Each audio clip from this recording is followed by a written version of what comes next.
Okay, I'm not sure anyone is joining. I haven't gone live for a long time now. So I'll just give a couple of minutes. I'm not sure people are gonna get notification or not because this channel hasn't been active a lot lately. So when the channel is not active, the reach gets affected significantly, right? So uh, not sure how many people are gonna get notification, but we'll start in 1 or 2 minutes. At least I know one person has joined. Whoever it is, I don't know. Like, yeah. So unless you put a comment, I don't know who is joining. So yeah, if you join, please put a comment. Uh, so I know who you are, regardless if you put a comment or not. I appreciate everyone who joins, right? This is probably not the most fun topics, but I guess important topics, right? So,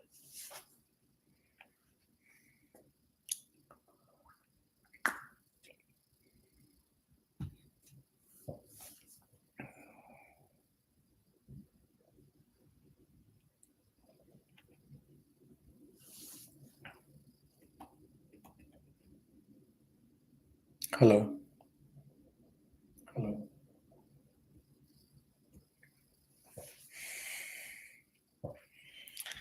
It's funny, I needed to relearn a lot of these things, that how to do live stream and how to set up this mic and all the things. So I hope things are going good. Okay.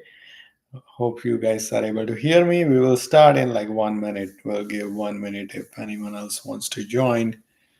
Um, and yeah, if you join, just post a comment so I know who is joining. Otherwise, I don't know who is joining.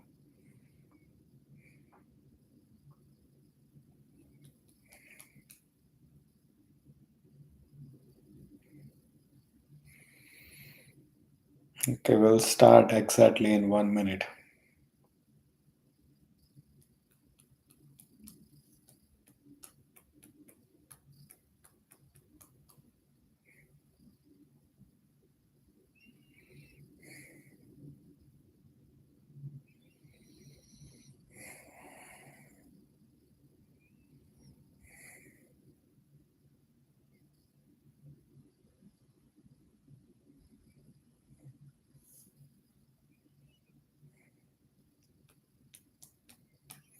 If you have any questions, if you have any comments, feel free to leave it in the comment sections. It's always good to see uh, your questions and comments. It's usually very encouraging when I'm doing the live stream for me and like anyone who is doing live stream, right? So the engagement is always good. Anyways, let's get started.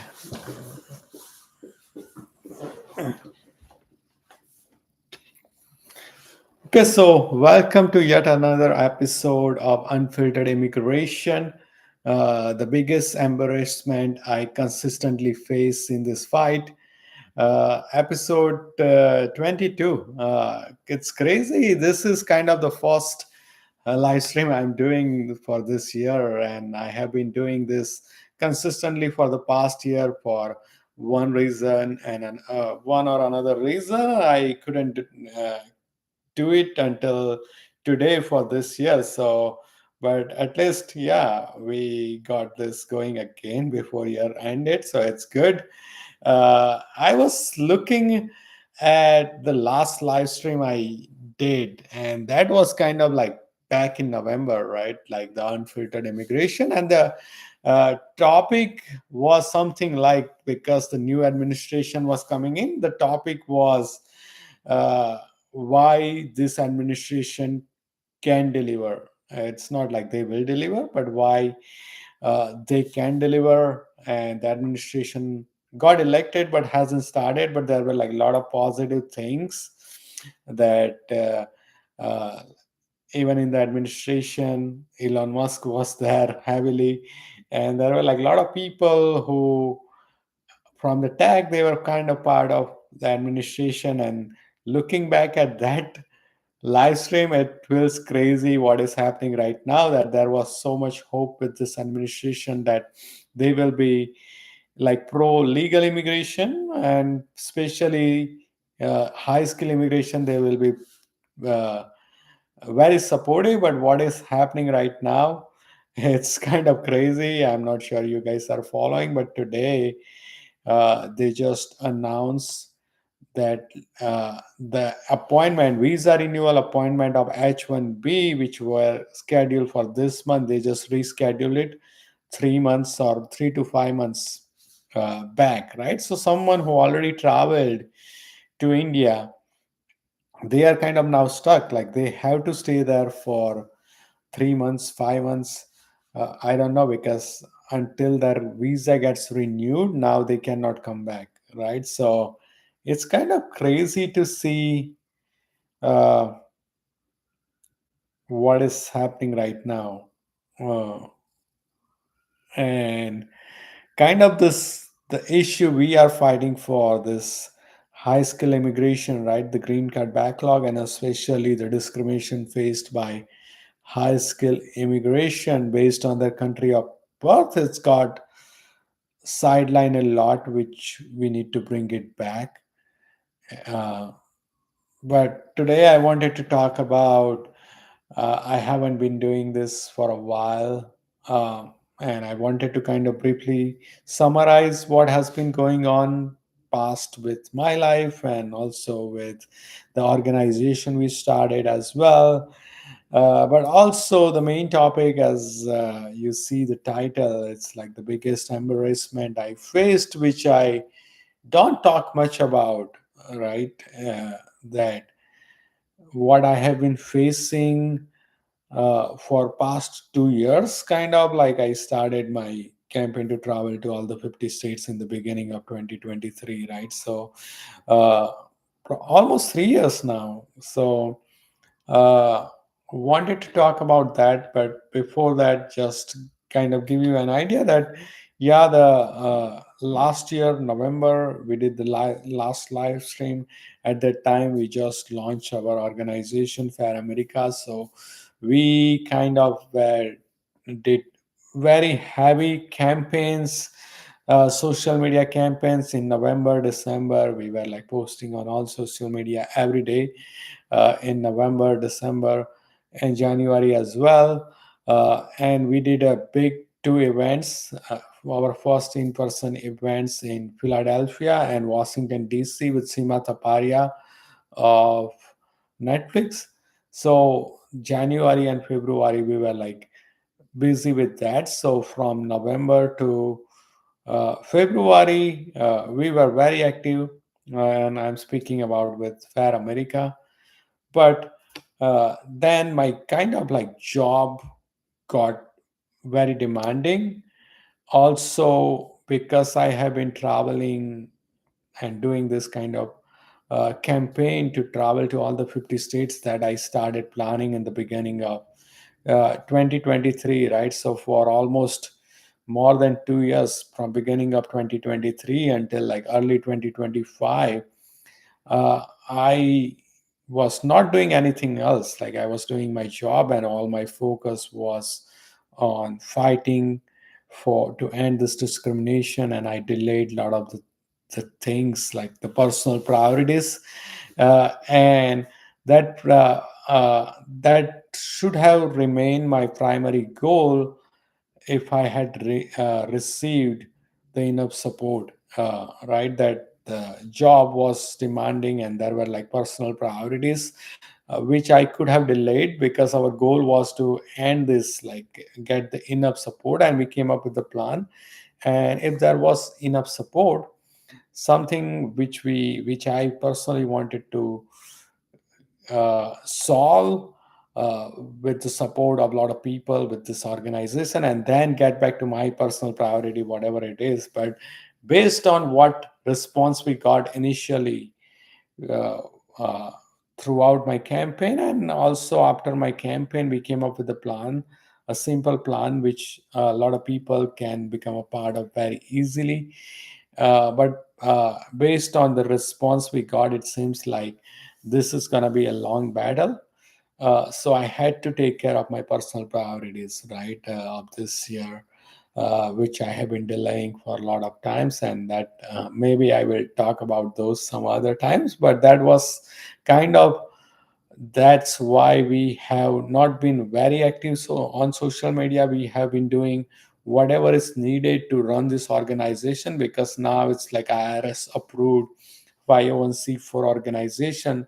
There are like a lot of requirements we need to fulfill, like tax filing and a lot of different like charitable solidation registration and that kind of things, right? So we have been taking care of those things a lot, and also always like contemplating that what we can do to get back the momentum in the right direction, because a lot of the discussion right now has shifted to H1B, which is kind of like just like sidelining our efforts, right? So we have been consistently talking about what we can do to bring the focus back to this and bring back our momentum, bring and raise the enough support where we can like hire someone full time, to never have these gaps in like active uh, like activities and things like that, right? But one of the challenge I have been facing in all this personally, this is my personal kind of embarrassment I'm facing. And while I'm facing, I haven't talked much about it, but I realize that a lot of the people who are doing this kind of campaigns, at least for the green card backlog, they must be facing this as well. And I know that there are like not a lot of people active, right? But even the people who are active, what they could be facing, right? So the embarrassment kind of I am consistently facing is that, let's say initially what I did is that I traveled to all the 50 states and protested in all the 50 states, right? And every state I went, I protested and I announced, right, to that I'm going to this state. But in the most of the states, I was protesting by myself and trying to spread the awareness. But let's say someone stopped by and I explained them that, hey, this is the issue we are fighting for, and there are million people who are stuck in this backlog just based on their country of birth. Their freedom and growth is restricted just based on their country of birth. And then they will be like, okay, there are million people, then why you are standing alone? And that's kind of like consistently I have to face in everywhere I went, right? That if there are million people, why you are standing alone? And then I will tell them that, hey, all of these people has very demanding jobs, and they have family, so it's not very easy for them to travel. Some people are afraid to do this kind of protest because of that repercussive action they can face, right? Like consequences they can face based on that. So there is a fear and all that, right?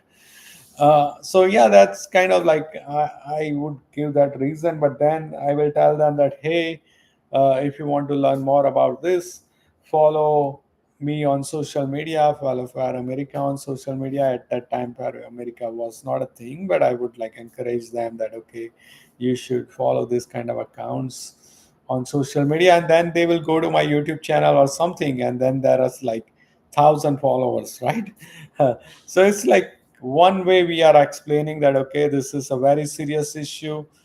There are more than million people who are directly affected by that, and there are a lot more coming, right? That it's not like done deal. Like probably each year there are 100,000 more people who are joining in this backlog. So the issue is getting bigger and bigger every day.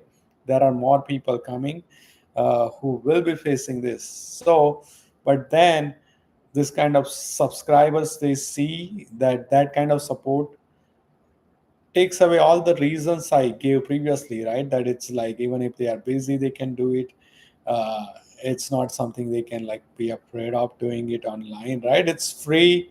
So that kind of things, when I tell people that okay, this is what I am fighting for, and then when they see, it loses all the credibility of the cause, and it seems like I would be like, when I'm telling them, they're like, okay, is this person telling, is this a truth? Because if it is a truth, if the issue is this big, if uh, really there are a million people who are stuck in this backlog, uh, then there should be more support, right? uh, on this cause. So that kind of thing I had to face in all the 50 states. And then whenever I go to different kind of events, initially, like I started going to any event where I can find people who are kind of would support this cause. So I know that which one event I went is like Indian American, not like Asian American summit, something like those kind of summits I went, which summits they will invite a lot of policymakers or lawmakers as well. And everywhere I went and I talked about this, and it's kind of like similar thing, right? So it's like consistently we face, or consistently I face, that it's like fighting in itself, it's challenging. Fighting in itself is challenging, that uh, making all these travel plans, making all this content, all those things are challenging. And also it kind of involves a lot of risk as well, right? That okay, you go out to protest, and there are a lot of crazy things can happen, right? We saw what happened to Charlie Kirk, right? So uh, those kind of things are very rare, the chances are very rare, but the risk is there.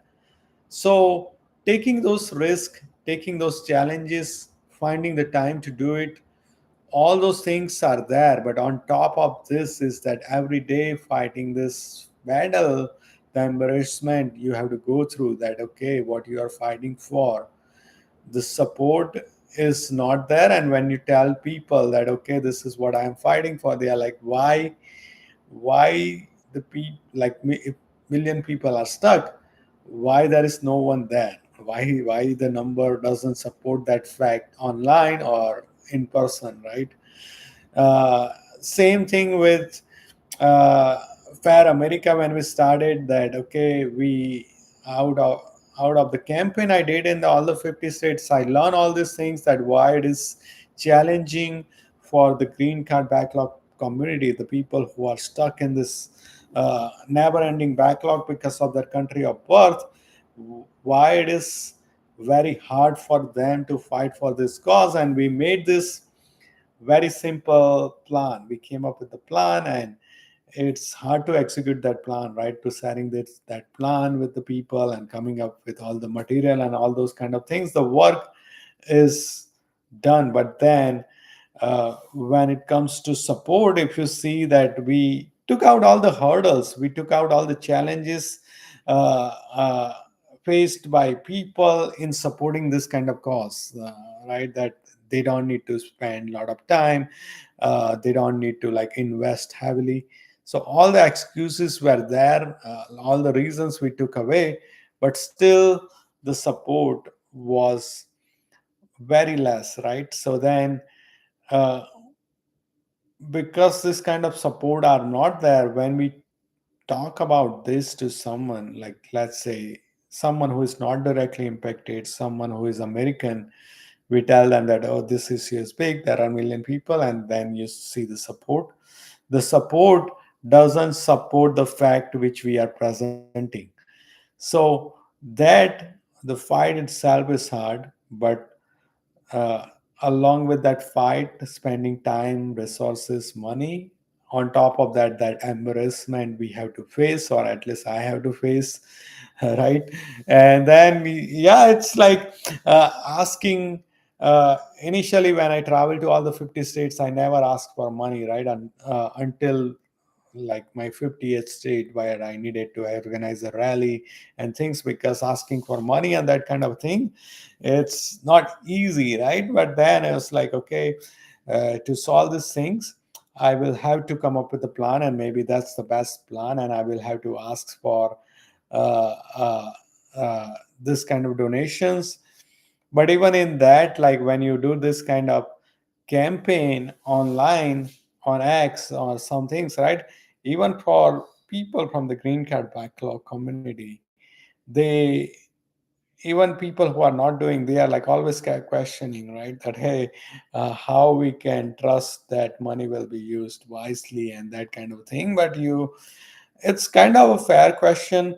But also, if you they see that okay, the what they are doing to solve this, right, it's not that they need to donate the money. If they are taking consistent action on their own, that's the best thing. They if someone asked me that okay, should we donate to Fair America or should we take consistent action, I would say take consistent action.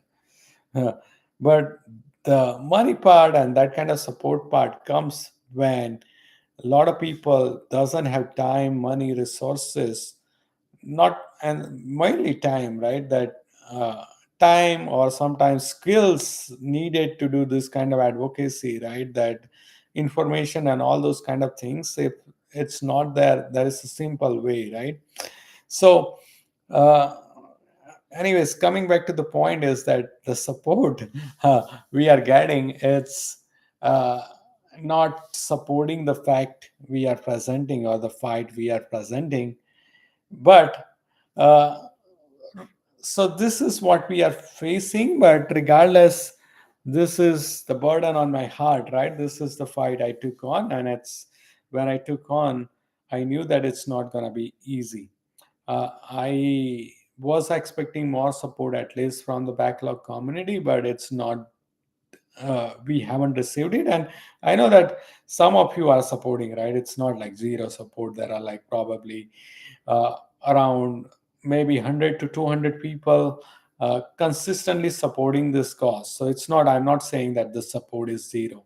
I am saying that it's not at that level where the million people who are stuck in this backlog, even not 1% of that number, right? So that is crazy. I'm not sure where they are, but this fight, I'm not gonna give up on. The Fair America board of directors is not gonna give up on. The Fair America is not gonna give up on.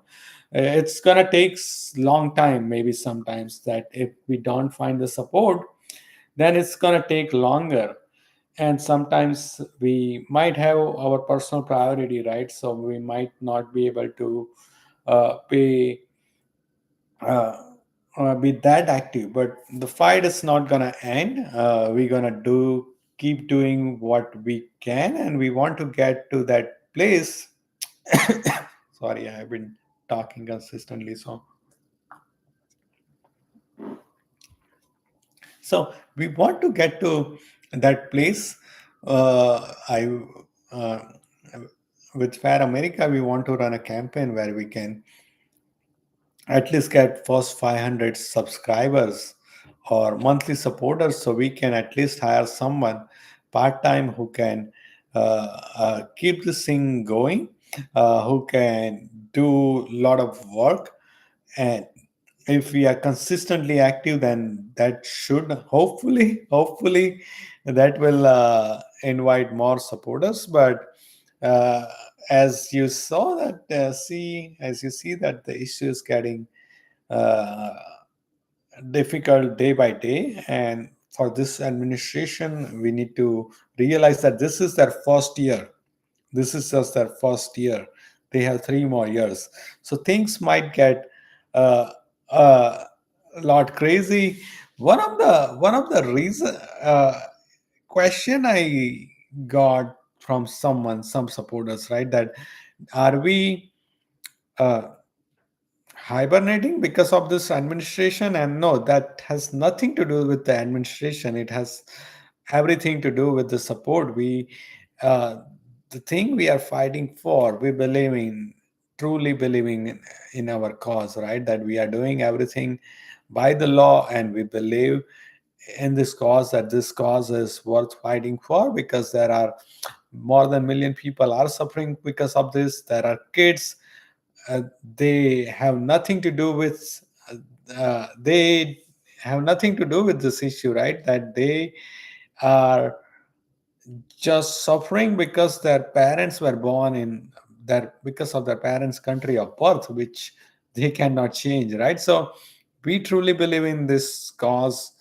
uh, and uh, the hibernation, kind of public hibernation, right? Public, like the active social media hibernation, has nothing to do with the administration. It has to do with, like, is, do people care? The people who are directly impacted, do they want to get out of this? Do they want to continue the fight or not, right? Because if we don't fight it, this can happen to any of us, because the laws change. uh, I truly believe that they're not going to cancel H1B altogether, but a lot of the things can happen, which happen today, that you are traveling, you are abroad, and then they suddenly change something, and because of that you can get stuck outside of the country forever, or something can happen in the United States, right? I am seeing on the X that they are revoking visas as well, like selectively, kind of, that if they if someone had an interaction with the police or something like that, they are canceling the visas, things like that. So when this kind of things happen, then people would realize that, okay, I wish I was more active in this kind of cause, and I wish I had worked harder to solve this issue. So if this issue was solved, then we were already out of this, like, never ending visa renewal cycle, right? And there are, like, a lot of the people are already US citizen right now, and they are, like, uh, opposing this. Like, I'm talking about the big raw, right? The people who came much later, they become permanent resident and now citizen, just because of their country of birth in the employment based immigration. So they don't have to face any issue, right? H1B, even if they cancel H1B altogether, which I don't think so it's ever happening, but they don't have to worry about that, and they can support that kind of policy. So it's crazy. But anyways, like, we need to keep this fight going. Reach out to me or anyone from Fair America, that if you have ways you can, if you have suggestion that what kind of campaign we can run. I'm trying to be more active now. I want to do this live stream regularly now, at least twice a month, and probably you will see me doing a lot more Twitter Spaces or X Spaces. So you will see the. We want to get back to the previous stage where we were, like, much more active, to bring back this conversation to the right topic, right? That the H1B is, a lot of companies, the big tech is going to fight that fight if anything happens to H1B. But this fight, that we need to get out of this backlog, which we are in for solely based on our country of birth, that fight, we need to fight it. And if we fight it, I'm sure that we will find a support of people who are not directly impacted by this green card backlog. And I have some stories that people, there are people who has donated to Fair America who are US citizen. I have someone from UK, they has nothing to do with this issue, they have donated, right? So there are people who are donating to this cause, and there will be much more people who will be supporting our cause. But first we need to be active, we need to be serious. So we will continue doing what we can. Meanwhile, if you have any suggestions, reach out to me. Thanks a lot for everyone who is joining to watch this live stream. It means a lot. It's a huge encouragement. And if you are, I know many of you who are watching, they have been long time supporting me. They have been supporting Fair America. So I appreciate that a lot. And if you have any questions or suggestions, feel free to reach out. Feel free to leave the comments on the video. It helps to organically send it to more people, right? So if you can like it, leave a comment, that would be great.